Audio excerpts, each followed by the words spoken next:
Today's presentation is sponsored by Natrox, and I'll actually, I'm going to start with a story because I'm talking to Craig Kennedy, and one of my partners says, Tom, what are you doing?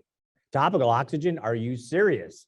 You know, it's for those who don't know me, I run a wound and hyperbaric company, and I own 44 hyperbaric chambers. So my partner looks at me and says, is this a good idea or not? So I hope I can convince you when we talk about this clinical trial that it was indeed a good idea. Again, sponsored by Intertech, and we want to thank them for breakfast. I also want to thank them for this journey that we went on. And it was really a journey. We're going to talk a little bit about CMS in a bit, but CMS really forced us into doing this trial in some very unique ways and very fast. We had to enroll over 125 patients, and we ended up enrolling 145 in total. But we had to enroll 125, and we did it in 5 months, which was breakneck speed. For those who've done clinical trials, you'll know that it's almost impossible to keep up with that sort of pace. So it was a really interesting journey, and I hope that you enjoy the journey as well. So what we're going to talk about is diffusion of oxygen into the wound, and you have an oxygen generator, and it delivers a humidified oxygen into the wound by hydrolyzing water. So it's a fairly simple device. It has a battery, and then it will deliver oxygen, and you can wear it. It's very portable, which is there's some really nice features about it. But this is the basics. But let me go now into saying why topical oxygen? Let me go back and answer my partner who said, what are you doing? So there are at least 3 mechanisms, and I'd say there's more than this, for how topical oxygen works in chronic wounds. There's an antimicrobial effect, there's an increase in energy production, and then we have known for years that oxygen promotes epithelialization, and we'll walk through each one of these. I'm going to go quickly through the antimicrobial because Karen's going to talk about more specifically about, and she knows way more about bacteria than I do. So I don't want to be embarrassed. So we'll go through it quickly, but oxygen is important for leukocytes, particularly neutrophils, which kill with an oxygen burst. So they concentrate oxygen, and then they release oxygen. That's how they kill bacteria, by ripping off an electron, making a free oxygen radical, and destroying the bacteria in that fashion. So if you have a low level of oxygen in your wound, your neutrophils are not going to kill effectively. So our initial innate immune response is highly oxygen dependent. And this has been studied in animals over and over again. There are literally hundreds of studies demonstrating that you get a better immune reaction at the higher the concentration of oxygen in the wound. So I didn't mention, but it's also important that you do get a bump, but this has been well studied. You do get an increase in oxygen tension in the wound when you apply a topical oxygen device. So when we look at this, this is, again, bacteria, and this, Karen's going to talk more about this. I'm not going to talk too much about it, just to say that wounds go from this acute wound to a chronic wound, and the microbiome changes it. And I think what we'll hear later is how topical oxygen can change the microbiome. And again, she's going to show this. This is just, I think that's from you. I think I stole that from you. Yeah. So I stole this from Karen. So she's going to talk. I'll let her talk about that. All right. So the second mechanism for topical oxygen is energy production. Now, I'm not a mitochondriologist, if there is such a thing. Anyway, but mitochondria is super interesting organelles in the cell, and they are the energy producers. Interesting thing about mitochondria is it generates the energy to convert glucose into energy, ATP, by pumping hydrogen ions across the membrane. And that's done by a molecule called cytochrome C oxidase, which is a super interesting molecule. We had a day up at Wellman in Boston. It was just, the whole day was on cytochrome C oxidase. It was a long day, but it's oxygen. This is an oxygen dependent molecule. So the more oxygen you provide the mitochondria, the more ATP you produce.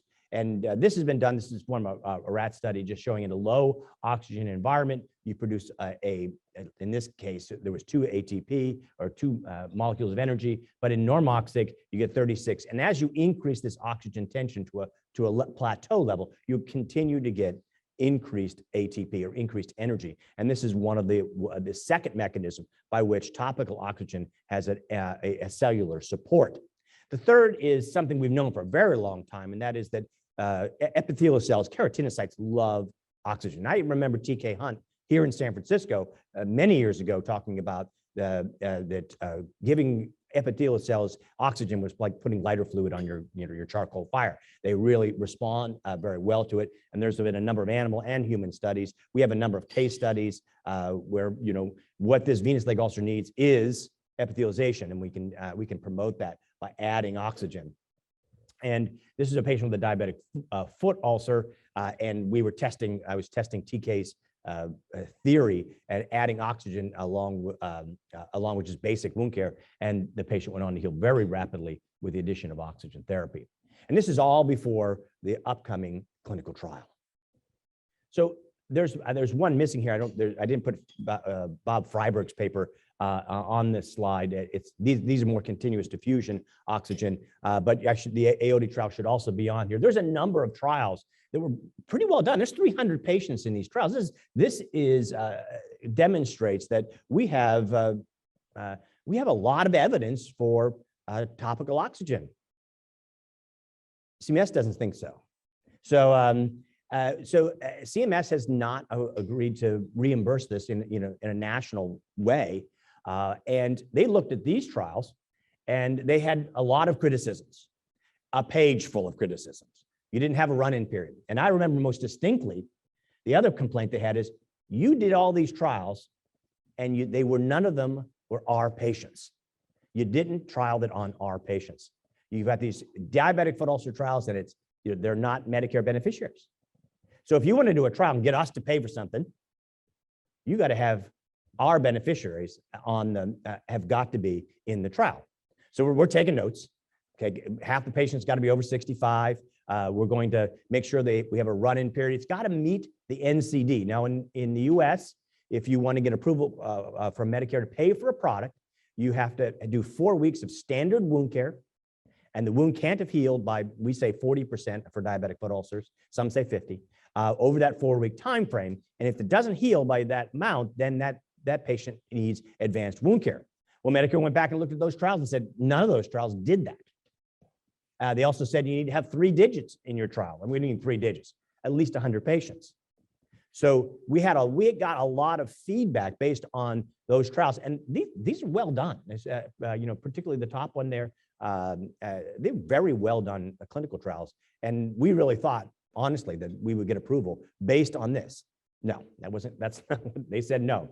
So we embarked on the trial that I'd like to share with you today. So everybody had a 4-week run-in period.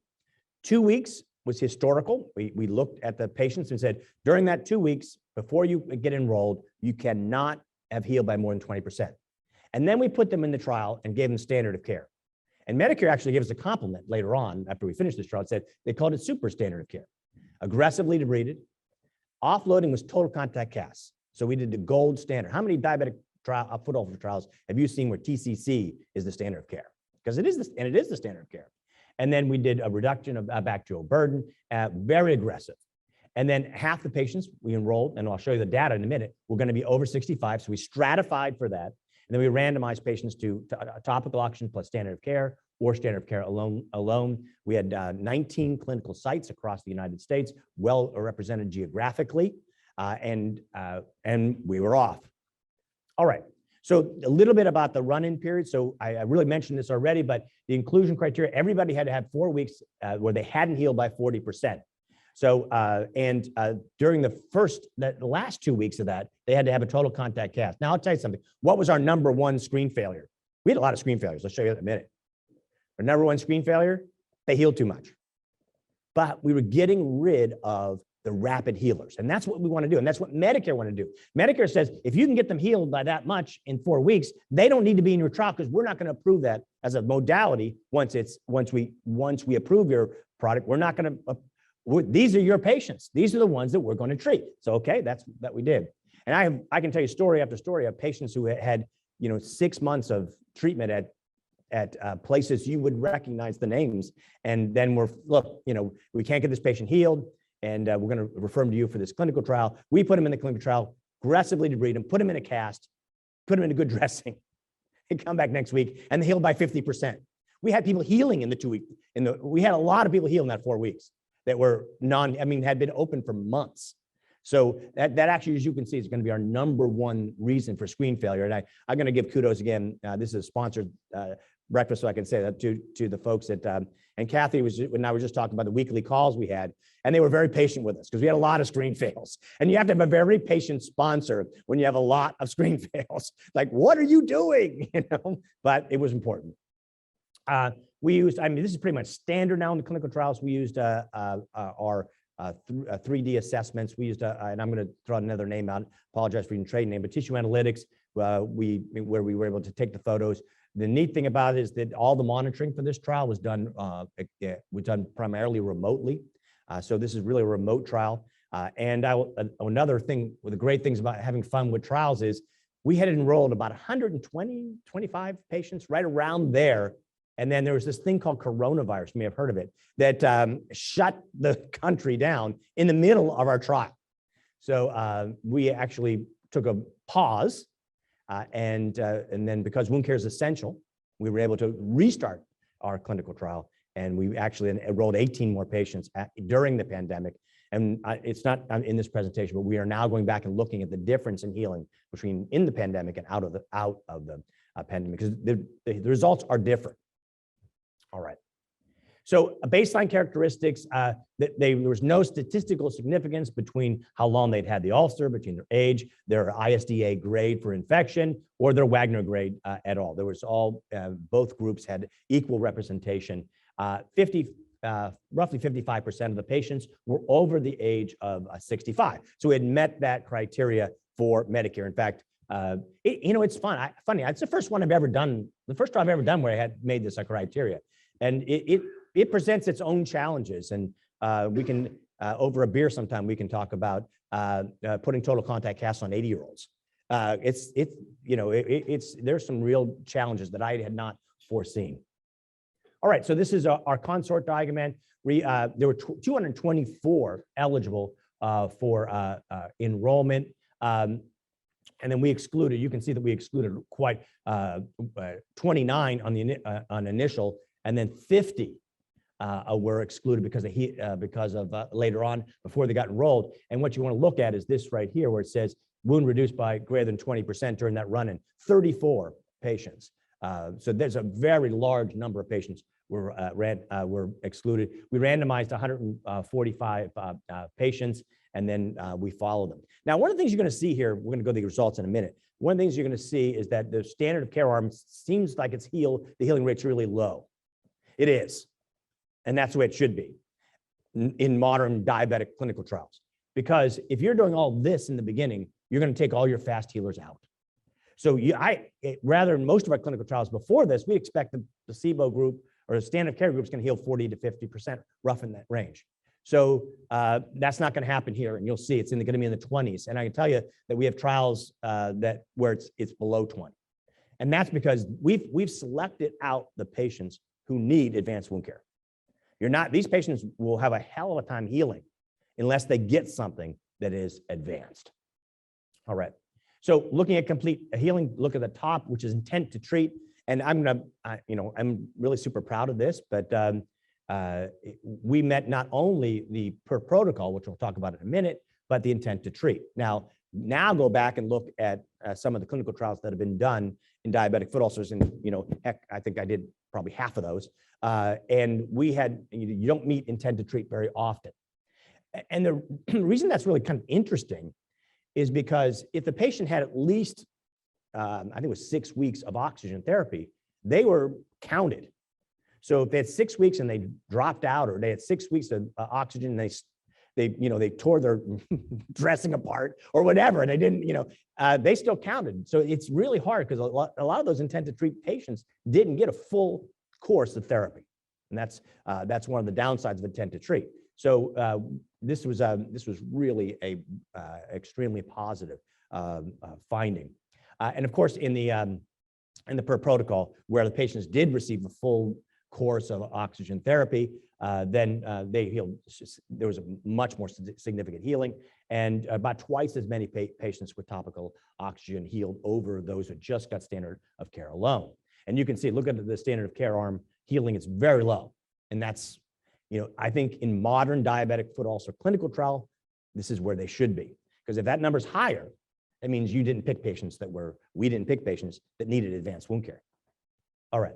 So just looking at the per protocol group now, we had 52% healed completely compared to standard of care. We had a 71% greater healing rate, and on average, the percent error reduction was much better in the topical oxygen. They healed faster, sooner. So in other words, what happens is first you get this exudative response when you use the topical oxygen. It kind of drains a lot for the first couple of weeks, and then it starts healing like gangbusters. And that was kind of the course that we saw.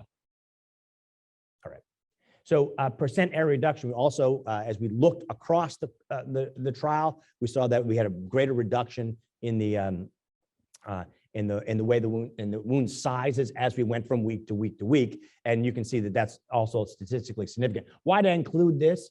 Because we're doing a lot of work now with FDA and CMS, and we're trying to get these as endpoints, right? Percent error reduction is hopefully going to be an endpoint. So if you make a debriding product, are you going to study you're going to do 12 weeks? No, you're not. I mean, or if you're making a topical antimicrobial, you don't want to use it for 12 weeks. So we need to have this so all of our trials look at percent error reduction, but it's with topical oxygen, you can see that almost every time point, we had more rapid healing in the oxygen group. All right, just a couple cases. This was one of mine, and this was a patient that healed in like 4 weeks. Again, what happened here is, I debrided it. We put the oxygen on. I called Kathy. This thing's draining like crazy. So, she said, "Don't worry, that's what happens." So, and she was right. And then within a few weeks later, we had complete closure. And similarly, that's one of Matt Sabo's patients over on the other side. But we had some real rapid healers too. It's interesting, and you see this in a lot of diabetic trials where the standard of care arm heals about 10 weeks or 11 weeks. But you don't have 4 and 6 week healer in the standard of care arm in almost any clinical trial. But if you have a product that is effective, efficacious, you get some of these really fast healers, and these are fun, right? These are really what makes clinical trials a lot of fun to do. All right. So then we did a long-term study. We followed all these patients for a year, and I have to show Dr. Al-Jaladi's picture. He was our Natrox fellow. Natrox supported his fellowship with us in wound care. He's going off to do a surgical residency now. But he had the job of, during the pandemic, chasing all the patients and trying to find them. And he spent a lot of time. It was a lot of time. And, we had a couple patients die of COVID, unfortunately. And, but it really was a chore and difficult to track all of those patients down. But what we see is that 78% of the Natrox wounds remained healed at 1 year, and 60% of the standard of care were healed at 1 year. So we had a little bit greater durability if you got topical oxygen as opposed to just getting standard of care. Now, we're just in the midst of publishing this. We didn't have enough patients, and we lost too many to really get a good statistically significant difference. But, I got to tell you that for chasing patients down in the middle of a pandemic, Dr. Jaladi did a really, really great job, and I'm glad he'll be first author on that paper. All right, so we had a conference in May of this year. It was a lot of fun. It was good. It was fun to get together. Last night was fun to get together back then. And what we did is a Delphi Consensus based on the use of topical oxygen. And this is our Delphi group, and I want to thank them very much for participating. We got it. I don't know if you know how Delphi works. You do a survey for people that are experts in the field, and then they have to get to agreement. And then you just keep sending the survey out until everybody agrees or disagrees. And you have to get 70% in order to say that's statistically significant and proceed with the Delphi. So the workup for topical oxygen, that everyone agreed on was, everybody said they should have limb perfusion, ABI, TBI, NEARS, whatever you're doing, that should be done first. We should look at bacterial load, nutritional assessment, debridement, edema management, offloading. Those are pretty basic, and that was there's a few other things I would add that, but the group could not reach consensus on. When should you consider using topical oxygen? Delayed wound healing, everybody said that. So if you have a wound that you're treating, it's not healing, most people said after 4 weeks, then you should consider adding topical oxygen. Failure of prior therapies and ischemic ulcers. There were more than a dozen vascular surgeons on this Delphi, and we had a lot of I get a lot of nasty notes. They're allowed to write comments on a Delphi, right? So, anyway, I won't share their names, but they send me a lot of things. Well, so we finally, after going back and forth many, many times, we were able to get a consensus of 88% that it should be. I personally like to use it on topical oxygen for ischemic wounds, but that's not everybody agrees with that, although we were able to reach consensus. The wounds most likely to benefit, diabetic, that's where all the evidence is. We've used it for venous. I think there's another area where it may be very beneficial, and then ischemic ulcers as well. Frequency and duration, patients with topical oxygen should be seen at least weekly in the wound clinic, and that was actually just barely made consensus, and a lot of disagreement. Some people wanted to see them twice a week. I'm saying, no, I don't have room to see them twice a week. And then others were saying every other week, and particularly as this is a pandemic still, so people were saying, well, I'm not going to see them every week in my wound clinic. But everybody finally agreed to once a week. And then how long? Reassess the wound every 4 weeks to make sure that you're healing, and continue topical oxygen as long as the wound is improving. Some people said use topical oxygen until you can apply a CTP or other product, but I will tell you, we did not reach consensus on that. So that was, there was 5 more things down here we didn't reach consensus on. And so we didn't have a lot of people that wanted to use combination therapy yet. All right. So this is from the paper, just goes through our algorithm on how to use it. And it pretty much goes where I said, you have a wound that hasn't healed by 40% in 4 weeks, or refractory to other therapies. You can assess the wound as we described, and then apply topical oxygen, reassess in 4 weeks, and then continue until the wound's healed if you're getting a response. There's quite a bit of evidence for oxygen therapy. There's 6,000 publications on oxygen in the world literature, and topical oxygen has at least it has a number of RCTs, and I think there's actually 7 total. Although I will tell you that in our meta-analysis, which we're in the process of just completing now, we only had 3 that met criteria, and that was Bob Freiberg's, and then Dave Armstrong and his group did another one, and then our group did the 3rd one. And this is ongoing now. This is being led by Dr. Marissa Carter. We have that much evidence, you can put it all together in a meta-analysis. Anyone ever done a meta-analysis before? They're not fun. No, they're not fun at all. And it took us about 6 months. We're about 6 months in. You have to do that literature search, then you have to go through the grade criterion, then you have to do that bias thing that I got wrong every time. Anyway, but thank God we had smarter people than me on the meta-analysis, and we were able to proceed. So this goes back to where I started, and that was this myth that hyperbaric, or that topical oxygen and hyperbaric are competitive in some fashion. I don't see that. First of all, hyperbaric oxygen is not going to be readily available everywhere. Even though you see a lot of, Naz and I were talking about Las Vegas, how many you got a lot of hyperbaric chambers in Las Vegas, but that's not true in Albuquerque. So there are going to be areas where we're just not going to have the setup for hyperbaric oxygen therapy. Also, if you look at those trials in diabetic foot ulcers, those are Wagner 1 and Wagner 2s. Hyperbaric not indicated for those, indicated for Wagner 3s, and it's a totally different mechanism of action. We don't know how complementary they are. It is possible that we could be using them together or in some sort of combination sequence. Those of you who know me know that I love combination therapies. I'm jealous of our oncology colleagues who do. When I first started, my first research I ever did was oncology, and they hand you a book of approved protocols, And they're all different combinations of mostly chemotherapeutic agents. And they just go back and I think this is great. And I got into wound care and we only test one thing at a time. We rarely put things together. That's something we've got to change. I'll get off that. The mechanism of action, why you choose topical over hyperbaric, I think it's completely different. You know, topical oxygen, I choose it for our antimicrobial effects, and hyperbaric oxygen more for the stem cell effect in more serious wounds. All right.